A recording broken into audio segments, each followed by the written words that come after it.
Hello, എല്ലാവർക്കും സുഖമാണോ? എല്ലാവരും എന്തെടുക്കുക? എല്ലാവരും സുഖമായിട്ടിരിക്കൂ, സന്തോഷമായിരിക്കൂ.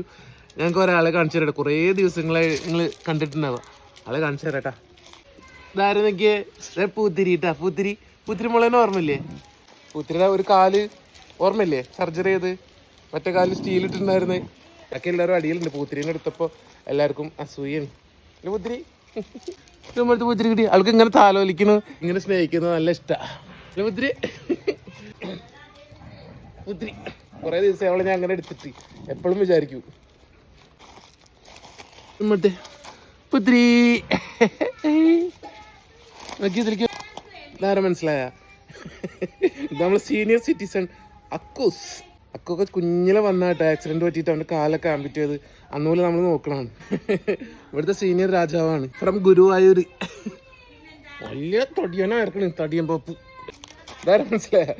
ഇതാണ് കിങ്ങിണി കിങ്ങിണി. ഇവള് കുഞ്ഞിലൊരു 3 മാസം പ്രായമുള്ള സമയത്ത് കിട്ടിയതാ. ഇവളൊക്കെ ഇവിടുത്തെ സീനിയർ പെണ്ണൊരുത്തിയാണ്.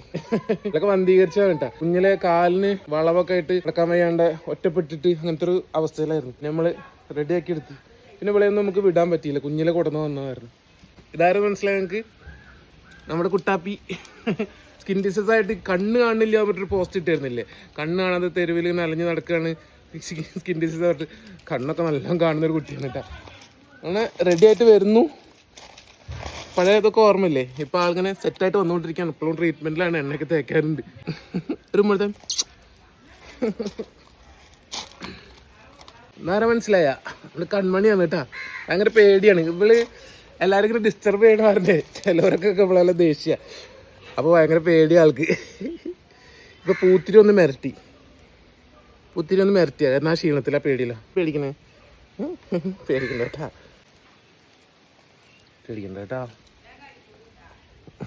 ഇയാൾ എത്ര പേർക്ക് ഓർമ്മയുണ്ടെന്ന് പറയും.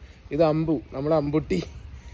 ഒരു 2-2.5 മാസം പ്രായമുള്ള സമയത്ത് ഒരു പെൺകുട്ടി അവളെ നാട്ടിൽ നിന്ന് റെസ്ക്യൂ ചെയ്തിട്ട് ആസ്പത്രിയിലൊക്കെ കൊണ്ടുപോയിട്ട് ഭയങ്കര പാരലൈസ്ഡ്, വണ്ടി അടിച്ചിട്ട് പാരലൈസ്ഡ് കോമ സ്റ്റേജിലായിരുന്നു. ഇങ്ങനെ ഉണ്ണിത്തണ്ട് പോലെ അങ്ങോട്ടും ഇങ്ങോട്ടും ഓടിക്കണ അവസ്ഥയായിരുന്നു.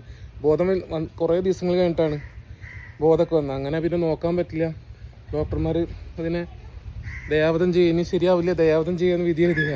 അങ്ങനെ നമ്മളെടുത്ത് ആ കുട്ടി കരഞ്ഞിട്ട് എങ്ങനെയോ എൻ്റെ നമ്പർ കിട്ടിയിട്ട് എൻ്റെ അടുത്തേക്ക് തേടി വന്നതാണ്. കാലടിയിൽ ഒരു അപർണ പറയും. അന്ന് മുതൽ നോക്കുന്നതാണ്. ഇവിടുത്തെ വില്ലനാണ് ഇപ്പോൾ, ഈരനാണ്. കണ്ണു കാണില്ല അമ്പു.